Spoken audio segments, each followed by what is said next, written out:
தமிழர்களுக்காக பேசியதும் கிடையாது கமலஹாசன். அவர் ஏதோ படத்தில் பேசுகிறத ரொம்ப சேஃப்டியாக பேசுகிறோன்னு சொல்லி அப்படி இப்படின்னு வடையை சுடுவார். எப்போவுமே நீங்கள் அதாவது பல நாள் திருடன் ஒரு நாள் மாட்டுவான்னு சொல்லி பழமொழி சொல்லலாம், இவரை சொல்லலை நம்ம.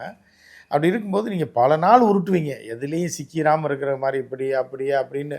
கமலஹாசன் என்ன பேசுகிறாருன்றது கமலஹாசனுக்கே புரியும். பொதுவாக வந்து தெரியும்ல, அது தெரியும் சார். அதில் வந்து இப்போ மாட்டிட்டார். இப்போ பொதுவாக வந்து மக்கள், நம்ம தமிழ்நாட்டு மக்கள் என்ன சொல்கிறாங்க அப்படின்னா, தமிழ் மொழி வந்து பழமை வாய்ந்தது, வளம் வாய்ந்தது, எல்லாத்துக்குமே தெரிஞ்ச விஷயம்தான்.